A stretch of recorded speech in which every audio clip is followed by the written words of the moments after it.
Commend this bill to the House. I call the Honourable Member Darian Fenton.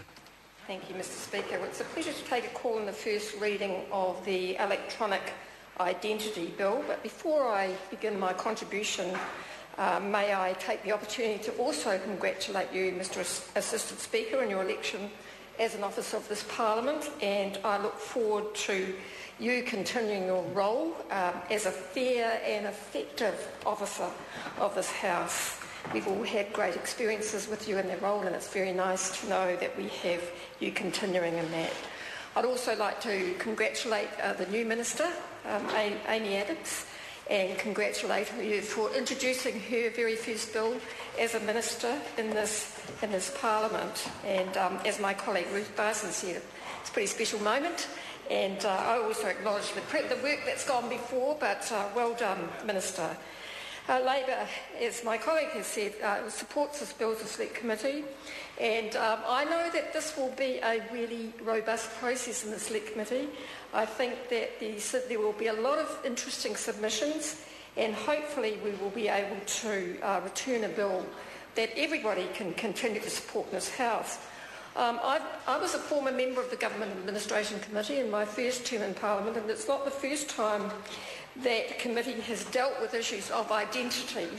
I was on the committee when we did the births, deaths and marriages changes about access to online information, and I remember how controversial that was from all sides of the argument actually, and how distrustful people were about anybody collecting information, and particularly government departments. So I think you have a big job ahead of you, because there's no doubt about it, Mr Speaker, issues of identity are extremely sensitive. And it's understandable, because it's part of our uniqueness, it's part of who we are as human beings, and it's extremely personal to every single one of us.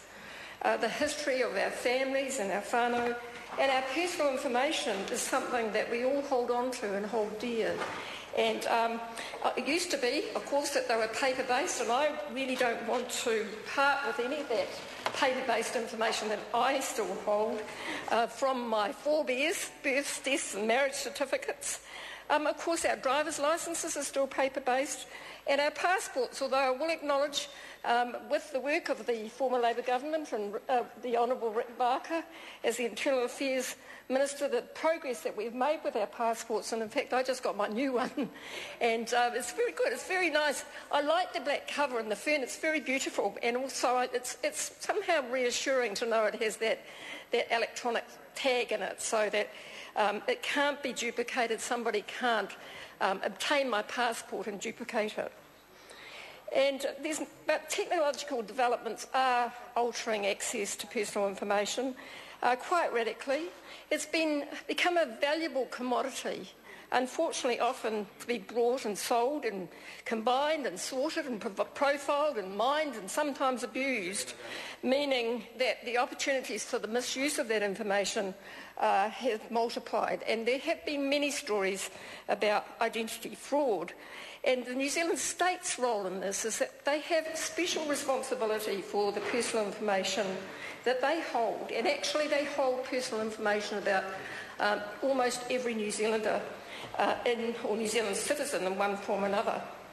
And so what this bill will do, Mr Speaker, is enable a wider sharing of that information through the Electronic Identity Verification Service, where individuals will have the option of verifying their identities online and in real time to participating agencies, including those in the future in the private sector.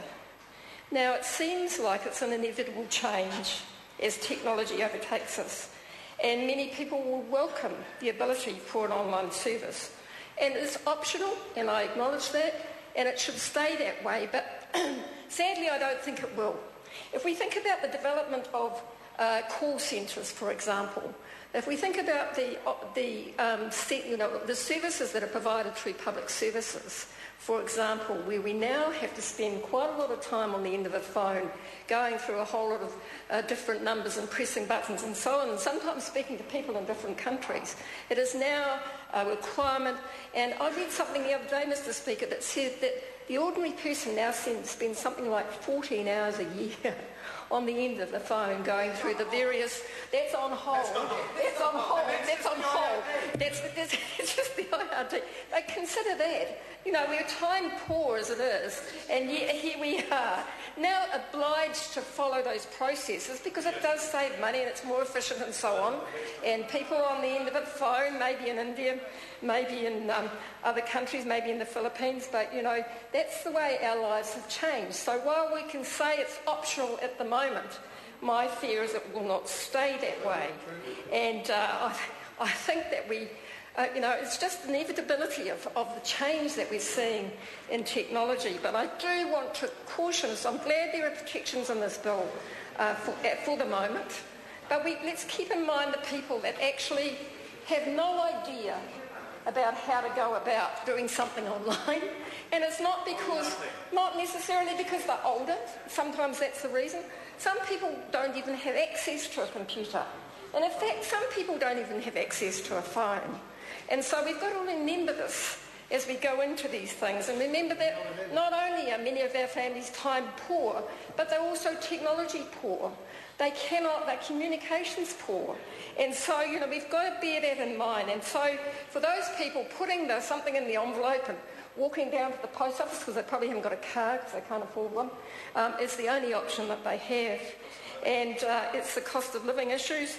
And, I just really, as I said, caution that we keep in mind that not everybody is able to move with the times, with the fast pace of technology, as this bill will indicate we will be doing.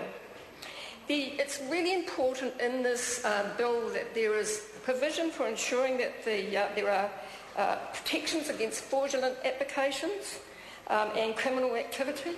I think it will be easier if it's online. I think there's far more security checks than that, than being able to copy someone's birth certificate, as people used to be able to do and probably still can, and then reinvent themselves as another person. I probably shouldn't talk about that too much. I mean, that's right. We have had an unfortunate incident and example of that in this Parliament, and we know what distress that caused. It really did cause enormous distress to that family. It was a very sad story, actually, on all accounts. But, whether we like it or not, the internet as a service delivery channel is continuing to grow in importance. Statistics New Zealand reported that in the 12 months to the end of December 2009, around 2.68 million New Zealanders use the internet, and that number continues to increase. Now, I will own up and say I've got much more comfortable about these online access to some of these things. It took me a while to trust internet banking, and I'm still a bit iffy about it, but I still don't really believe that it's secure. But however, it is convenience, and often convenience in the end overtakes one, with the requirement to be cautious. I'm glad that there are many things in this bill, I think, that the principles that the former member referred to, but also in Part 2, the administrative provisions. Part 3, I think, will receive a great deal of attention because it's around the connection, the intersection with the Official Information Act and the Privacy Act. And the Privacy Act, 1983, it's a while ago, but it's become a really important part of the New Zealand culture and expectations around privacy of our information and privacy around the way we're treated and how our information is used. So I think all of those things will receive a great deal of attention and scrutiny in the Select Committee. And the challenge in this legislation is to preserve the benefits of online transfers, including easy access for those who require it in the public interest, while minimising the risk to individuals, preserving the option, so that's not compulsory, preserving that in the long term, and making sure that the contest between access and convenience ensures an obligation on the state to protect personal information. I suspect this bill will have to visit all of those debates when it gets to Select Committee. I look forward to hearing about it, but we're happy to support it to Select Committee. Thank you. I call the honourable member